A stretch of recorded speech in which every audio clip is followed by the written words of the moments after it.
Since the Babylonian Empire is the last of the ancient Mesopotamian empires, we will conclude this series on ancient Mesopotamia as soon as we conclude our lectures on the Babylonian Empire. Hopefully, we should be able to begin our series on ancient India 2 weeks from today. Now, while it is linguistically correct to refer to the Akkadian Empire as Akkad, the Roman Empire as Rome, New York State as New York, etc., we cannot refer to the Babylonian Empire as Babylon just because Babylon was the capital city of that empire. No, Babylon was the capital city, whereas Babylonia was the name of the entire empire.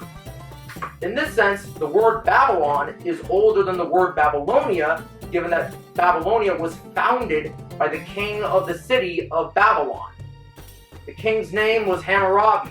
You might have heard his name simply because you've heard of the Code of Hammurabi. I'll get to that code in the next History 01 lecture. For now, let's just talk about the man himself.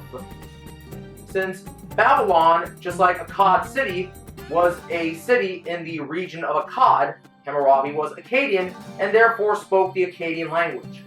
He ascended to the throne of Babylon in 1792 BC, when he was still just a young man.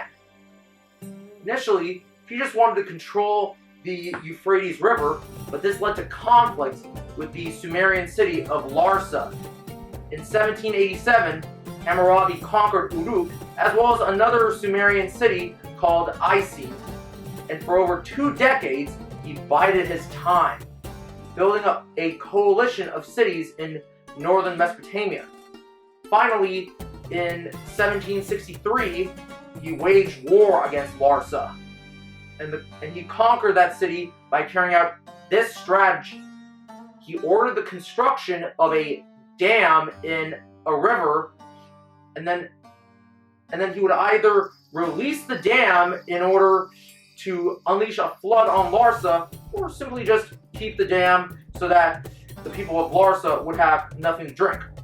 We don't know what he did, but he might have done the latter, given that there are records of him rebuilding a canal in 1760. Finally, after decades of Machiavellian calculation, the conquest of Larsa established Hammurabi's promotion, you might say, from King of Babylon to King of Babylonia. All this information about Hammurabi can be found in an Encyclopedia Britannica article, which I have inserted below into the description. According to the Smithsonian textbook, Babylonia managed to conquer all of Mesopotamia in 1757, and Hammurabi wrote down his famous law code in 1755.